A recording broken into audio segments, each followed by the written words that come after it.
요한복음 제 5장입니다. 신약 성경 150페이지입니다. 요한복음 제 5장 24절부터 29절까지 보겠습니다. 요한복음 5장 24절부터 제가 봉독합니다. 내가 진실로 너희에게 이르노니 내 말을 듣고 또 내 보내신 이를 믿는 자는 영생을 얻었고 심판에 이르지 아니하나니 사망에서 생명으로 옮겼느니라. 진실로 너희에게 이르노니 죽은 자들이 하나님의 아들의 음성을 들을 때가 오나니 곧 이때라. 듣는 자는 살아나리라. 아버지께서 자기 속에 생명이 있음같이 아들에게도 생명을 주어 그 속에 있게 하셨고 또 인자됨으로 말미암아 심판하는 권한을 주셨느니라. 이를 놀랍게 여기지 말라. 무덤 속에 있는 자가 다 그의 음성을 들을 때가 오나니 선한 일을 행한 자는 생명의 부활로 악한 일을 행한 자는 심판의 부활로 나오리라. 아멘. 오늘 부활절은 주님이 부활하셨으므로 주의 은혜로 우리가 어떻게 되는가 하는 내용의 말씀인데, 제목은 주의 음성을 듣는 자 살아나리라. 이게 살아난다는 말이 원래 부활이라는 뜻이거든요. 주의 음성을 듣는 자 부활하리라. 이런 제목으로 말씀을 증거해 보겠습니다. 하나님 나라 모든 일은 하나님의 말씀으로 됩니다.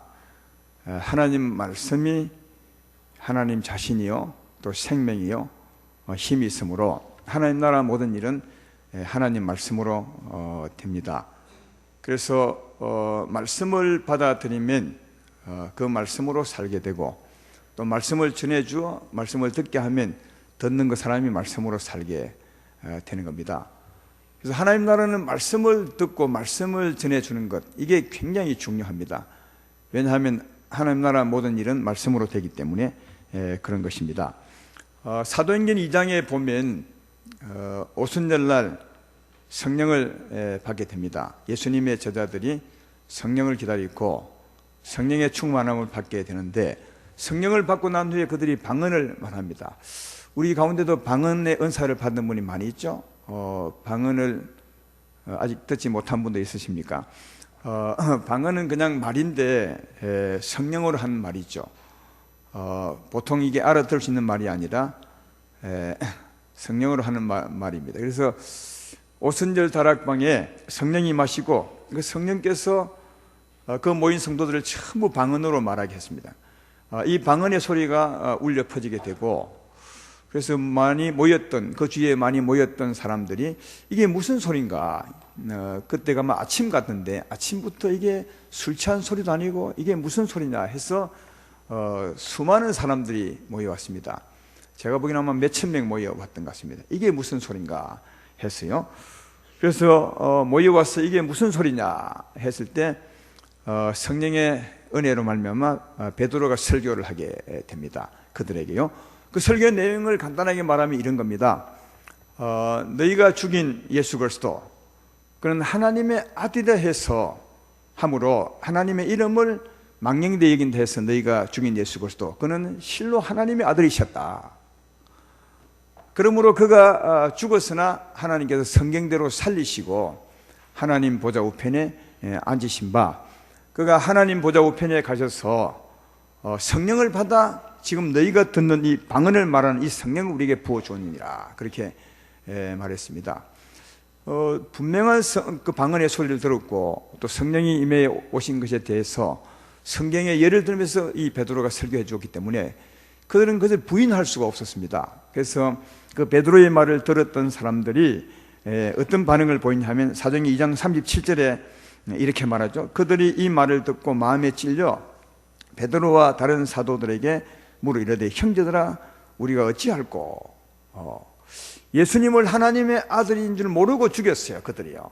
근데 알고 봤더니 정말 그가 하나님의 아들이셨고 성경대로 살아나셔서 성령을 부어줬고 성령으로 말미암아 방언하는 그 모습을 그들은 부인할 수 없었습니다. 그러니까 이 베드로의 말을 들었던 사람들은 하나님의 아들을 죽인 자였습니다. 듣고 보니까요. 그래서 이 일을 어찌할꼬.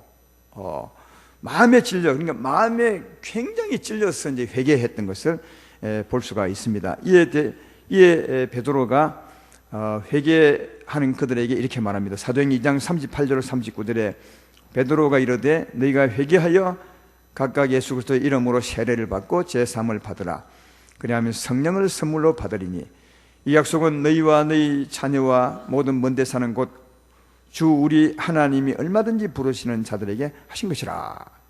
그리고 이제 그 다음에 이렇게 기록한 말씀이 있습니다. 사도행전 2장 41절에 이 말을 받은 사람들은 세례를 받으매, 이 말을 받은 사람은 세례를 받으매 이날에 신도의 수가 3,000이나 더하더라. 그렇게 말씀하고 있습니다. 그러니까 베드로의 설교를 들었던 사람들이, 그 말씀 받았던 사람들이 회개하게 되고, 마음에 찔려서 회개하게 되고, 마음에 찔렸다는 말은 죄인임을 깨달았다는 말이거든요. 죄인임을 깨닫게 되면 우리가 어찌할꼬? 이 죄 때문에. 그래서 십자가를 바라보게 됐죠. 회개했기 때문에 그들이 죄인임을 알게 되고, 죄인임을 알게 되었으므로 십자가, 그들의 죄를 사해 주신 그 십자가를 바라보게 되고, 십자가를 바라봄으로 세례를 받게 될 때 그들은 영생을 받았던 것을 볼 수 있습니다. 하나님의 생명을 받았던 것을 볼 수가 있다 하는 것입니다. 이 같은 구원의 일은 무엇으로 되었냐 하면 하나님 말씀으로 되었다는 겁니다. 하나님 말씀, 하나님께서 베드로 통해서 하신 그 말씀으로 되었다 하는 거죠. 왜냐하면 말씀에 그런 능력이 있기 때문에 그렇습니다. 히브리서 4장 12절로 13절에 하나님 말씀에 대해서 이렇게 말합니다. 하나님 말씀은 살아있고 활력이 있어 좌우에 날선 어떤 검보다도 예리하여 혼과 영과 및 간절과 골수를 찔러 쪼개기까지 하며 또 마음과 생각과 뜻을 판단하나니 지으신 것이 하나도 그 앞에 나타나지 않음이 없고 우리의 결산을 받으시기에 눈앞에 만물이 벌거벗은같이 드러나느니라. 그렇게 말합니다. 우리 육체가 병들었을 때는, 수술할 때는 이제 수술 칼로 가지고 찔러 들어가서 병 부분을 드러내고 도려내고 깨끗하게 해서 치료하게 되죠.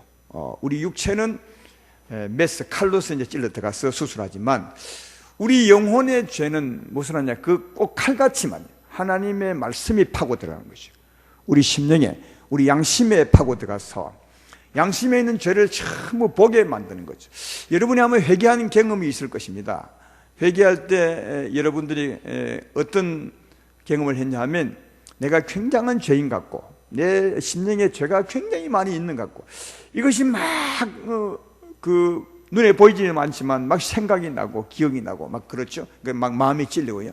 그게 하나님 말씀의 역사라는 거예요. 주의 말씀은 살았고 운동에 있어서 우리 심령에 파고 들어가서 내 마음에 어떤 죄가 있는지 어떤 죄가 있는지 전부 나로 하여금 느끼고 보게 한다는 겁니다. 그래서 하나님 말씀을 들으면 찔려서 회개하게 된다 하는 겁니다. 그래서 하나님 말씀을 들으면 그 말씀이 파고 들어가서 우리를 하여금 회개하게 하고, 회개할 때 이 죄를 어찌할꼬 하는 자들이 십자가를 바라보게 되고, 그래서 회개하고 십자가를 믿을 때 하나님께 죄 용서를 받고 성령을 선물로 받아 영생을 얻게 된다는 사실을 알 수가 있습니다. 하나님의 말씀으로 구원을 얻게 된다는 것을 말해주고 있는 것이죠. 또 마가복음 1장 21절로 이하에 보면 예수님이 어느 날 가버나움 회당에 들어가셔서 회당에서 말씀을 전하게 됩니다. 제가 보기에는 아마 회개하라 그리하면 내가 역사하사 너에게 은혜를 베풀어 주리라. 회개하라 내가 너를 자유케 하리라. 회개하라 그러면 내가 너희를 치료하리라. 이런 말씀을 했던 것 같습니다. 이 말씀을 들었던 사람 중에 갑자기 지금처럼 우리가 앉아서 예배 드리는데 한 사람이 벌떡 일어나더니 예수님을 향해서 말합니다. 나사렛 예수여, 내가 우리와 당신과 무슨 상관이 있기에 이곳에 오셨습니까? 우리를 멸하려 오셨습니까? 나는 당신이 누구인지를 아노니 하나님의 아들입니다. 그렇게 말했습니다. 근데 이제 그 앞에 보면은 그렇게 말한 사람은 그 사람이 아니라 그 사람 안에 있는 귀신이 그 사람을 통해서 말을 했다고 그렇게 성경은 기록하고 있습니다. 그래서 예수님이 일어나서 그 사람으로 하여금 말하는 그 귀신을 향해서 꾸짖으시며 크게 꾸짖으며 말하기를 더러운 귀신아 그 사람에게 나오고 잠잠하라 그랬더니 그가 정말 나오는데 그 사람을 넘어뜨리고 심한 경련을 일으키게 하고 떠나갔다고 그렇게 말합니다. 그래서 이 광경을 보고 있던 그 회당의 많은 사람들이 정말 이분 대단한 사람이다. 그분이 그 말씀이 권세가 있다. 왜냐하면 그 말씀하면 막 귀신이 떨고 도망갔다. 이렇게 말씀하고 있는 것을 볼 수 있습니다. 그렇습니다. 예수의 말씀은 권세가 있습니다. 예수의 말씀은 권세가 있습니다. 그러니까 하나님 말씀은 권세가 있죠. 그래서 이 권세 있는 말씀을 받아들이기만 하면, 내가 마음을 쫙 열고 받아들이기만 하면, 이 말씀 안에 들어가면 그 안에 있는 귀신이 정말 겁내는 거죠.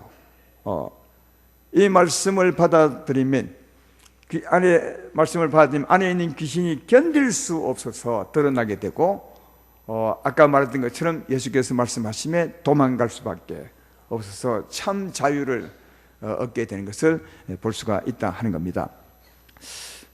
신약 성경은 예수님이 사람의 몸을 입고 오셔서, 다시 말해 하나님이 사람 되어 오셔서 이 땅에서 사역했던 사역의 모습 아니겠습니까? 그때 수많은 사람들이 예수께 도움받으러 많이 갔습니다. 주로 병 고침 받기 위해서 주께 도움받으러 갔는데, 그때 그 도움받은 사람들 언제 도움받은지 아십니까? 언제 병 고침 받은 줄 아십니까? 그들이 믿음으로 갈 때입니까? 아니면 믿음으로 갔을 때 하나님 예수의 말씀을 들었을 때입니까? 믿을 때입니까? 하나님 말씀을 들을 때입니까? 하나님 말씀을, 예수님 말씀을 들을 때입니다. 믿을 때 고침받는 것이 아니고요, 믿음으로 갔을 때 그 믿음에 맞게 예수님이 말씀할 때 네 믿음대로 되라, 네 믿음대로 내가 자유할지어다, 네 믿음대로 내가 병에서 벗어날지어다, 그 말씀하실 때 됐다는 거예요. 왜 여러분 믿을 때 되냐고, 말씀할 때 되는 것이 그 말씀의 능력이 있기 때문에 그런 겁니다. 예수의 말씀이 권세가 있고 예수의 말씀이 힘이 있기 때문에 그 말씀을 들을 때 자유함을 얻고 병고침을 받는 것을 알 수가 있습니다. 그런데 예수님이 자기에게 은혜 받으러 온 사람에게 꼭 물었던 게 있습니다. 요즘 신방 갔을 때 제가 이 말씀 꼭 하는데요, 뭘 물었냐 하면 그 도움 받으러 온 사람에게 말하기를 내가 네게 뭘 해주기 원하느냐, 그렇게 물으셨습니다. 그러면 내가 무엇을 원합니까? 병 낫기를 원합니다. 그렇게 대답하고요. 그러면 그 두 번째 물음이 뭐냐면, 그러면 내가 그 일을 해줄 줄 네가 믿느냐? 내가 그 일을 할 수 있는 줄 네가 믿느냐? 예, 믿습니다. 그렇게 했습니다. 여러분 좀 이상하지 않습니까? 예수님은 사람의 마음을 압니다. 아는데 그가 왜 왔는지도 알죠. 그런데 왜 왔는지 아는데 왜 다시 묻겠습니까? 왜 네가 무엇을 해주기 원하냐? 내가 왜 물었겠어요? 그 이유는 제가 보기에는 알지만 그로 하여금 대답하게 하는 겁니다. 주여, 저는 이걸 원하고 이 일을 예수님이 하기 원하면 할 줄 믿습니다. 그렇게 할 때 예수님을 바라보게 되는 거죠. 예수님의 은혜를 바라보게 돼.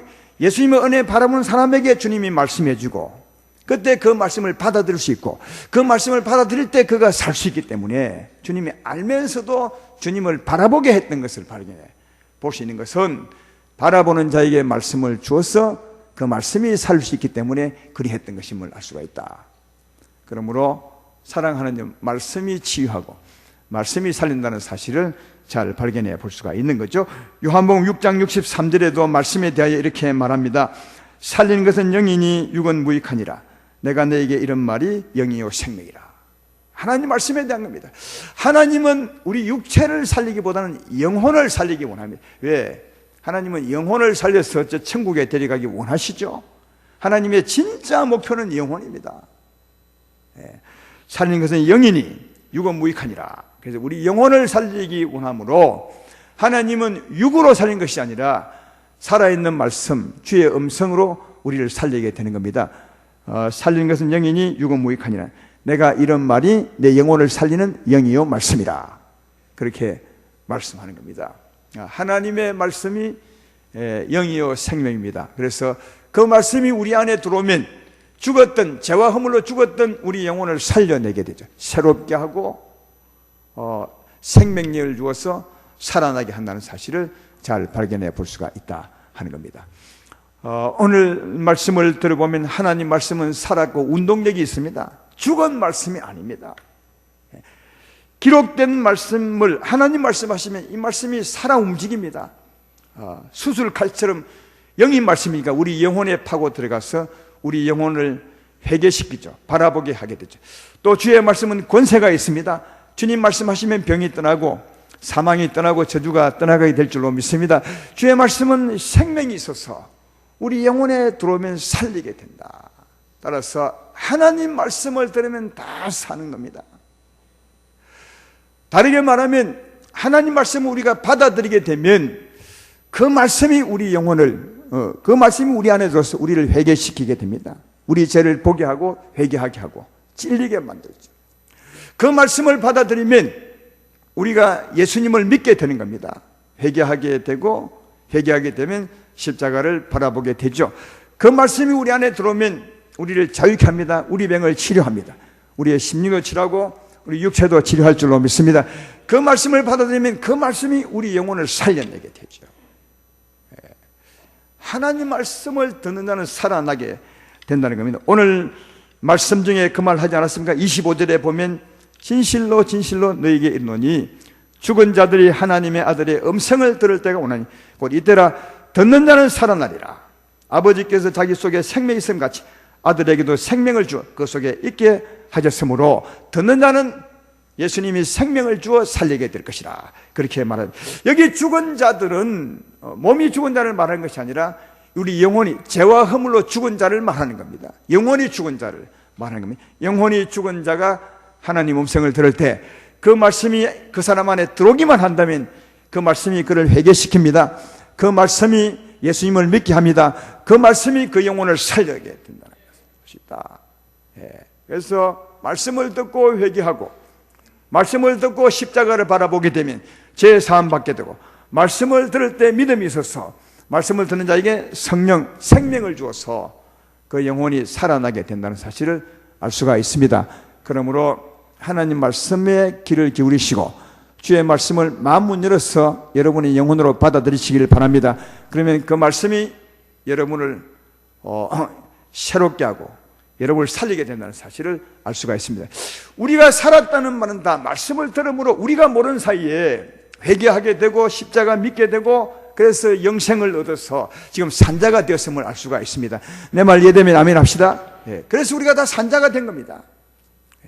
여러분은 보지 못하지만 말씀을 듣고 믿었다면 이미 살아있는 겁니다. 영생을 얻은 것입니다. 하나님 우리에게 영생을 주신 겁니다. 우리는 받은 겁니다. 언젠가 사는 것이 아니라 이미 지금 살아있는 겁니다. 지금 살아있음을 믿으시고 살기를 주의 이름으로 축원합니다. 자, 그렇다면 이 세상에 수많은 사람이 사는데 우리처럼 말씀을 들은 자는 영생을 얻었을 것이고요.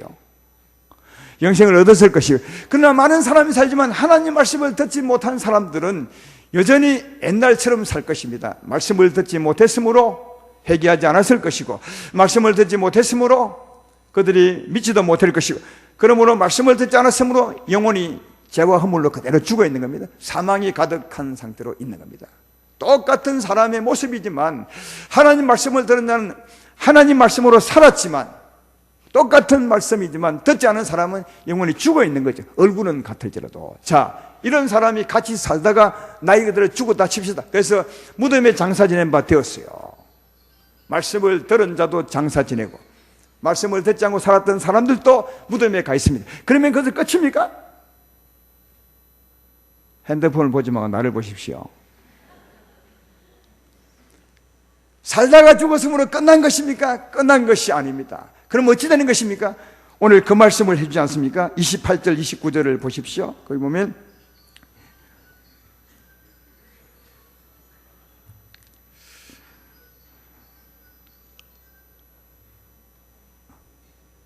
괜찮습니다. 이건 좀 낫습니다. 전에 장례식에 갔는데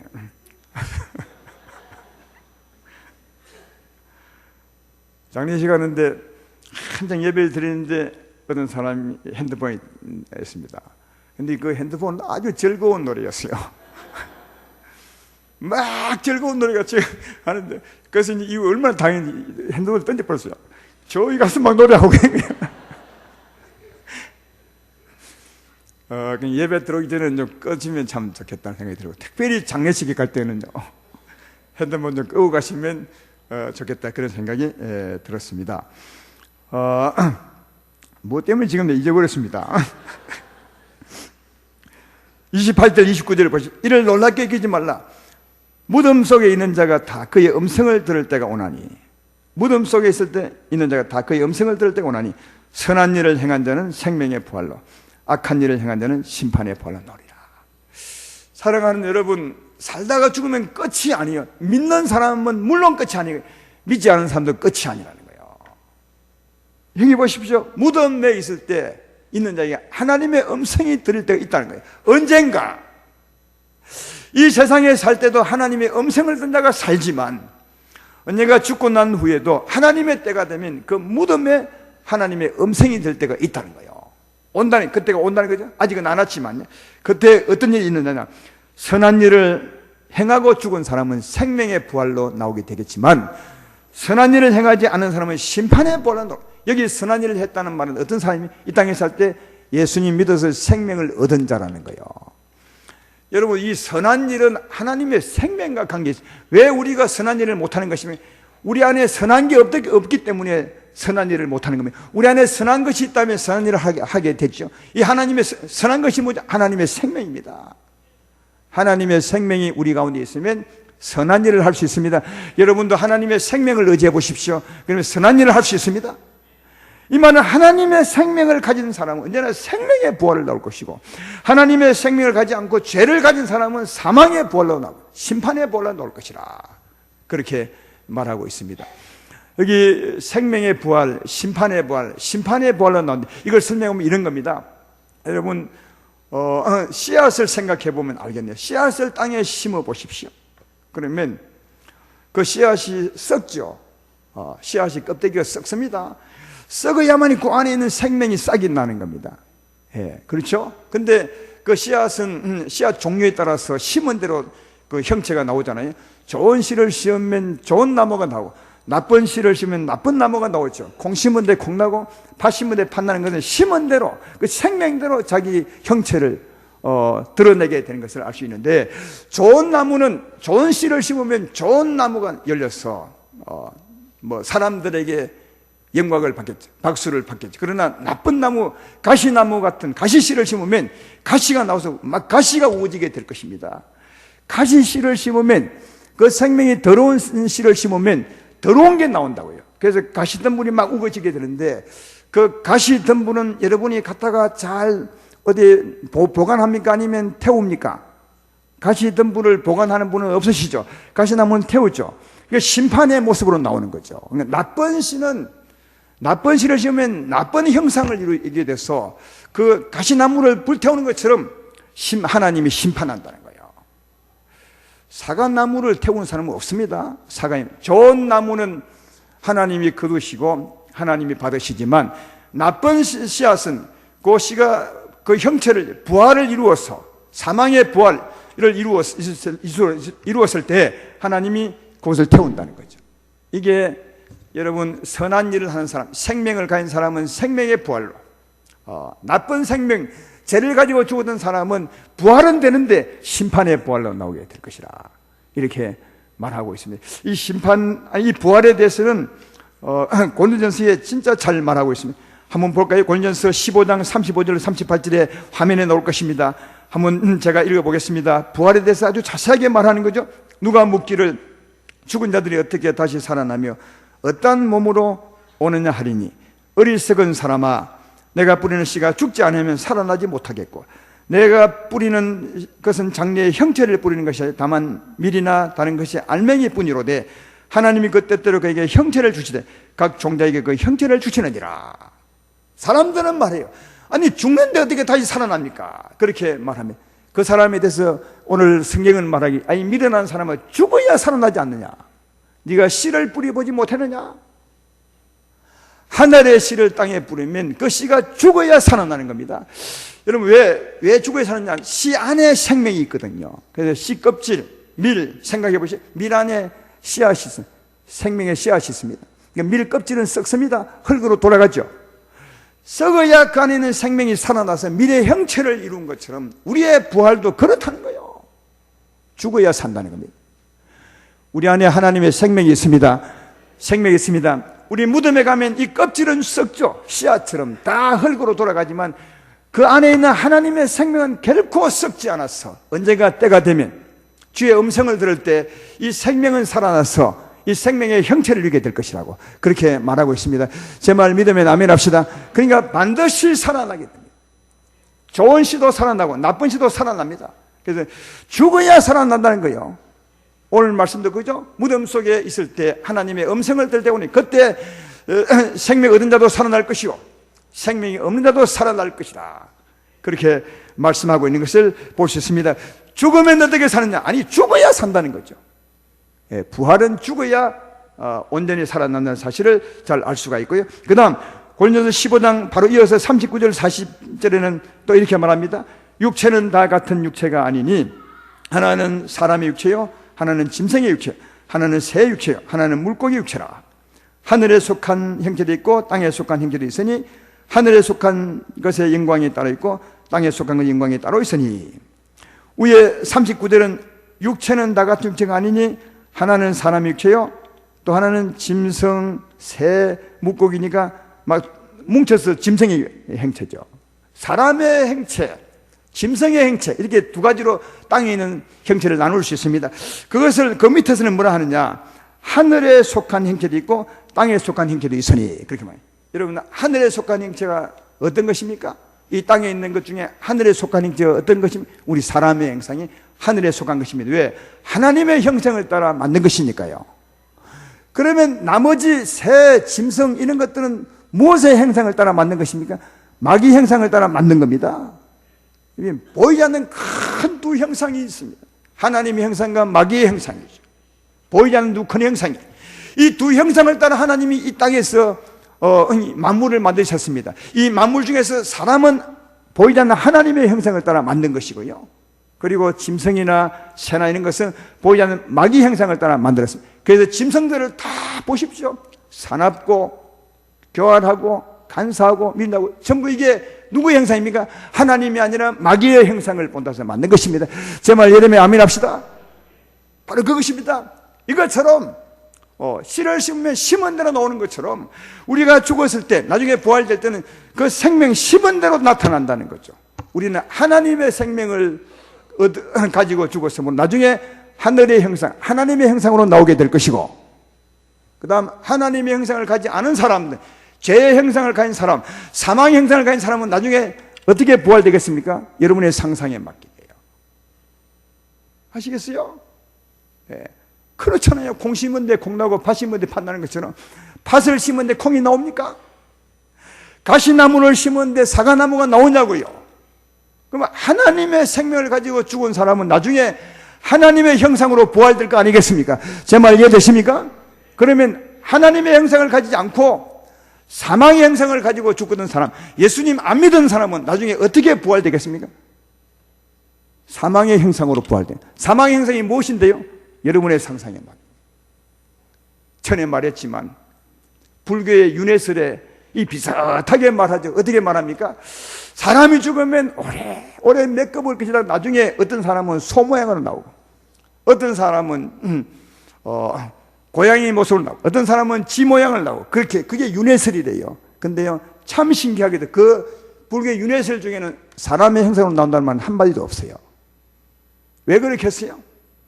그들은 하나님 밖의 사람들입니다. 하나님의 생명이 없는 사람. 그러니까 하나님의 생명이 없는 사람들은 어떻게 되겠냐? 그 윤회설이 맞는 것이 아니라 하나님의 생명의 법칙이 맞는 거예요. 그들은 어렴풋이 본 거죠. 뭔가 사람이 죽었으나 나중에 다시 태어나는 것을 본 것이죠. 어렴풋이. 그들은 그걸 윤회설이라 하지만 우리 하나님은 윤회설과 전혀 다르게 생명의 법칙이라는 거예요.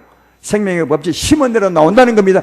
하나님의 생명 가지고 죽으면 언젠가 주의 음성을 들을 때 하나님의 부활, 하나님의 생명을 가지시니까 하나님 형상으로 나오지 않겠습니까?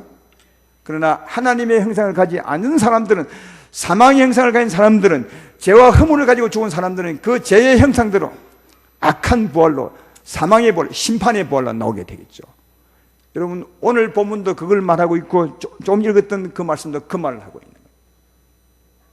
또 고린도서 15장 39절로 40절로 41절에 하늘에 속한 행체도 있고 땅에 속한 행체도 있으나 하늘에 속한 것의 영광이 따로 있고 땅에 속한 것의 영광이 따로 있으니 해의 영광이 다르고 달의 영광이 다르며 별의 영광도 다른데 별과 별의 영광이 다르다. 이것은 예수 믿는 사람들 중에서 영광의 차이가 있다는 것을 말하는 거죠. 우리가 생명의 부활을 얻을 사람들도 나중에 그 차이가 있는 거죠. 이 세상의 하늘을 보시죠. 영광이 다 다르죠. 태양의 영광이 다른 것처럼 달의 영광도 다르고 별의 영광이 다른 것처럼 별의 영광이 다릅니다. 그것처럼 예수 믿는 우리들 중에서도 어떤 사람은 정말 영광스럽게 부활되겠지만 어떤 사람은 별똥별 중에 별똥별 같은 영광을 얻을 분이 있을 것이다. 그러나 다 영광으로 부활되는 건 맞습니다. 하나님의 생명을 가졌으므로. 하나님의 생명을 가졌으므로 영광의 차이는 있겠지만 다 하나님의 형상을 입게 될 것이라 그렇게 말씀하고 있다 하는 겁니다. 그러므로 이 땅에서 어떻게 살아야 될지를 성경은 분명히 말해줍니다. 분명한 것은 하나님의 생명을 얻어야 합니다. 하나님의 생명으로 사시기를 주의 이름으로 축원합니다. 그리고 더 좋은 부활을 위해서 사셔야 되겠죠. 생명을 얻고 그러면 하나님의 형상은 입습니다. 하나님 나라는 갑니다. 영원한 복을 얻습니다. 더 좋은 부활을 위해서 사셔야 됩니다. 히브리서 믿음의 기자들은, 믿음의 사람들은 어떻게 살았다고요? 더 좋은 부활을 위해서 이 세상의 삶에 대해서 정말 구차하게 살지 아니하고 하나님의 뜻대로 살았다고, 그리고 소망을 가지고 죽었다고 우리에게 말씀하고 있지 않습니까? 우리도 하나님의 생명을 얻으시고 더 좋은 부활을 위해서 사시기를 주의 이름으로 축원합니다. 여기서 알 것은 우리의 부활은 우리 산 영혼이 새 몸을 입는 겁니다. 씨를 심었을 때 그 씨가 새로운 형체를 입게 되는 거죠. 그러니까 사랑하는 여러분, 우리가 하나님의 생명을 가지면 그 생명에 걸맞는 새로운 형체, 신령한 몸을 입게 되는 겁니다. 무슨 말이냐면 우리는 부활이라 하면 내가 죽었을 때 죽은 내 몸이 다시 산다고 생각해요. 아닙니다. 이 몸이 다시 사는 것이 아니라, 이 몸이 다시 사는 것이 아니라 산 영혼이 새 몸을 입게 된다니까요. 이 육체와 이 흙으로 된 것은 하나님 나라를 결코 유업으로 받지 못하는 겁니다. 한번 여러분에게 물어봅시다. 이 몸이 다시 그대로 살았으면 좋겠습니까? 아니면 새 몸을 입었으면 좋겠습니까? 아마 얼굴이 예쁘고 몸이 날씬한 분들은 이 몸이 살았으면 좋겠다 하겠죠. 근데 그런 분은 없을 것 같아요. 그런 분이 있으십니까? 하나님께 부탁을 한번 해볼까요? 근데 거의 대부분이 자기 몸에 대해서 만족을 못한대요. 연예인들 그렇게 잘생긴 사람도 95%는 자기 몸에 대해서 만족을 못한대요. 그러니까 만족을 못하고 자라고 문제가 아니라 하나님 보는 그 몸이 사는 것이 아니요, 이 몸이 사는 것이 아니라고요. 아시겠어요? 새 몸을 입게 된다니까요. 성경도 그렇게 말하잖아요. 골로새서 15장 50절로 52절에 형제들아 내가 이것을 말하노니 헬과 육은 하나님 나라를 이어받을 수 없고 또한 썩는 것은 썩지 아니할 것을 유업으로 받지 못하느니라. 그렇죠. 헬과 육, 지금 이 몸은, 헬과 육은 하나님 나라를 받지 못한다는 겁니다. 이건 다 흙으로 돌아간다는 말이죠. 그리고 보라 내가 너에게 비밀을 말하노니 우리가 다 잠잘 것이 아니요 마지막 나팔에 순식간에 홀연히 변화되리니 나팔 소리가 나며 죽은 자들이 썩지 않을 것으로 다시 살아나고 우리도 변화되리라. 그러니까 새 몸으로 새롭게 변화가 되는 거지, 새 몸을 입는 것이 이 헬과 육 이것이 다시 사는 것이 아니라는 거예요. 왜 이 말을 하는 거 아니? 요즘에 이런 파가 있어요. 예수 믿는 파 중에서도. 어떤 파냐? 절대로 장사 지낼 때 화장하지 말라. 왜 화장하지 말라 하느냐? 화장해버리면 다시 부활이 안 된다. 왜냐면 이 몸이 사는데 화장을 해버리면 다 타버리니까 나중에 부활이 안 된다. 그래서 화장하지 마십시오. 이런 이상한 무리가 있습니다. 그러나 하나님의 부활을 잘 몰라서 그럽니다. 이 몸이 살면 희망이 없어요. 이 몸이 뭐 좋다고 이 몸을 가지고 흙에 속한 이거요. 그리고 장애인이 예수 믿다 생각해 보죠. 그러면 나중에 부활될 때 또 장애인으로 됩니까? 그런 나라가 세상에 어디 있습니까? 성경은 확실히 말하면 새 몸을 입게. 그래서 부활에서 말할 때 씨앗으로 말한 겁니다. 씨앗. 씨를 심으면 그 껍질은 썩어지지만, 이 육체는 썩어지지만, 이 육체는 흙으로 돌아가지만 그 씨앗이 새 몸을 입게 될 것이라. 할렐루야. 그러므로 우리 안에 있는 하나님의 생명으로 새 몸을 입게 되는 거죠. 이 몸은 육체의 DNA로 말하면 입은 이 몸이고요. 우리 안에 있는 하나님의 생명, 그 생명에 걸맞는 또 새 몸을 입게 되겠죠. 따라서 이 몸이 부활되는 것이 아니라 안에 산 영혼이 새 몸을 입게 된다는 사실을 꼭 기억하시고, 그 새 몸이 어떠할 것을 바라보면서 더 아름다운 소망을 가지고 힘있게 살아가는 여러분 우리가 되기를 주의 이름으로 축원합니다. 그러면 언제 그런 일이 있느냐? 아까 28절에 보십시오. 이를 놀랍게 여기지 말라.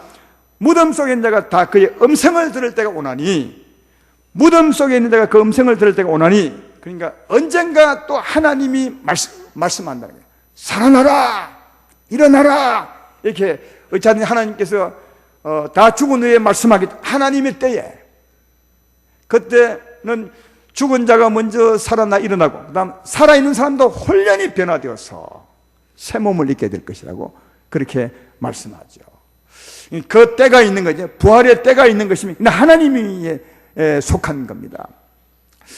여러분, 씨를 심었다고 다 나는 게 아닙니다. 겨울에 그 차가운 땅에 여러분 땅을 파고 씨를 묻어봐야 씨가 살아나냐? 안 살아납니다. 그러나 그 차가운 겨울 땅에도 그 씨를 묻어 놓으면 이제 차츰차츰 날씨가 따뜻해서 봄이 돌아오면 따뜻한 기운이 그 대지를 따뜻하게 녹이고, 그 다음 촉촉한 비가 오면 그냥 싹이 나기 시작합니다. 그죠? 봄이 때가 돼야 그 씨앗도 싹이 나듯이 그 형체를 이루듯이 우리도 언젠가 봄 기운 같은 하나님의 생명의 말씀이 들릴 때, 그때 죽은 우리가 살아나겠다는 사실을 알 수가 있습니다. 이해되십니까? 봄 기운 같은, 촉촉한 봄비 같은, 따뜻한 봄 기운 같은 하나님의 음성이 들리는 것이죠. 봄이 찾아오는 것이죠. 그때 죽었던 영혼이 살아나게 되고, 우리가 그동안 이 땅에서 부활을 소망하며 살았던 그 생명의 형체를 이루어서 영원한 나라에서 하나님과 살게 될 줄로 믿습니다. 그런데 그때 아름다운 우리 부활의 몸은 무엇과 관계니? 이 세상에서 어떻게 살고 죽은 나라와 관계 있다니까요. 이 세상에서 어떻게 살고 죽었느냐, 그것이 다음에 나의 부활의 몸을 이루게 된다는 사실을 알 수가 있습니다. 이 땅에 사는 게 너무너무 중요하다. 지금 사는 게 너무너무 중요하다는 거예요. 하나님 말씀을 듣고 내가 회개하고 예수 믿음으로 영생 얻은 사람은 언젠가 살게 될 줄로 믿습니다. 그러나 하나님 말씀을 듣지 않고 믿지도 않고, 그래서 죄와 허물로 죽은 사람은 죄와 허물로 부활될 것이라, 사망의 부활로, 정말 뜨거운 불의 심판받는 부활로 태어나게 될 것이다. 그리고 산자들의 더 아름다운 부활도 이 땅에서 더 좋은 부활을 위해서 산 사람들이 더 아름다운 부활을 얻게 된다는 사실을 잘 알 수가 있습니다. 그러므로 여러분, 그때 우리의 행복, 우리 아름다운 부활은 이 땅에서 어떻게 살았느냐, 이 땅의 삶과 관계가 있는데, 이 땅의 삶은 무엇과 관계 있다고요? 하나님 말씀을 듣는 데 있다는 사실을 정말 기억해야 됩니다. 하나님 말씀을 들으면 회개하고, 하나님 말씀을 들으면 믿고, 하나님 말씀을 들으면 생명 얻을 줄로 믿습니다. 또 생명 얻은 자도 하나님 말씀을 들으면 들은 만큼 내가 살아나게 되고, 살아난 만큼 살게 되고, 그 삶만큼 아름다운 부활을 만들게 되는 바, 우리의 삶은 하나님 말씀을 듣는 데 있음을 알 수 있는 거죠. 따라서 사랑하는 여러분, 우리 사람들의 복은 하나님 말씀에 있습니다. 주의 말씀을 듣고 사는 데 있습니다. 특별히 그 말씀을 내 안으로 받아들이는 거죠. 내 마음 열고 이 말씀이 안에 들어와야 나를 살리는 겁니다. 창문 딱 닫아 놓으면 아무리 말씀을 외쳐도 못 사는 겁니다. 이렇게 모여와 있지만 주의 말씀을 향해서 내 귀는 열어놓았지만, 내 귀는 닫지만 내 마음은 열지 않는 분이 많이 있습니다. 그런 사람은 평생 들어도 절대로 못 듣습니다. 저는 우리 주위에 정치인들을 많이 만납니다. 이게 목사님이 되니까 그런 분도 많이 만나는데, 어떤 분은 불교 다니면서 이제 교회 예배 드리러 온 분이 많이 있습니다. 왜냐하면 자기 표를 얻어야 되니까요.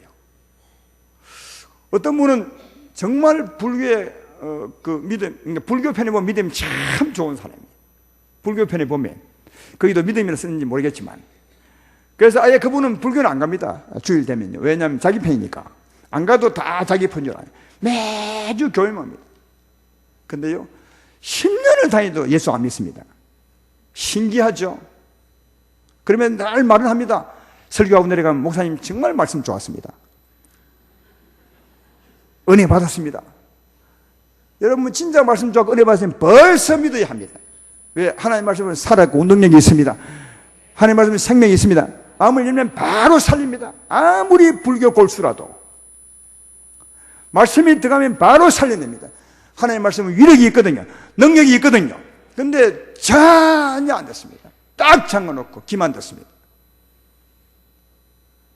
평생을 들어도 안 삽니다. 문제는 그분은 불교이지만 우리 가운데도 그런 분이 있을까 염려스럽다는 거죠. 아무리 들어도 안 들리는 거죠. 그건 당신 때문이지 하나님 때문이 아닙니다. 아무리 들어도 내 마음을 잠궈 놓으면 그 말씀이 내게 들어오지 않냐면 귀신은 안에서 편안히 쉬고 있을 것이고 내 영혼의 병은 그대로 그 안에서 있을 것이고 내 영혼은 죄와 허물로 죽은 상태로 그대로 있을 것입니다. 그러나 마음문을 탁 열고 주의 말씀을 받아들이면 말씀이 들어가 나를 회개시킬 것입니다. 내 죄를 보게 할 것입니다. 내가 회개하면 주님을 믿게 될 것입니다. 믿으면 제 상을 받게 될 것입니다. 그때 하나님은 생명을 주고 생명이 나를 살리게 될 줄로 믿습니다. 생명 얻은 사람도 끊임없이 받아들이면 나를 버리게 되고 나를 버린 만큼 내가 바르게 살게 되고 바르게 산 만큼 내 아름다운 부활을 만들게 된다는 것을 알 수가 있습니다. 따라서 우리의 장래의 축복은 아니 이 땅에서의 우리의 삶의 축복도 하나님 말씀 앞에 내 마음문을 열고 그 말씀을 내 안으로 받아들이심을 잘 기억하시고 주의 말씀을 듣고 받아들임으로 복 있는 여러분 되기를 주의 이름으로 축원합니다.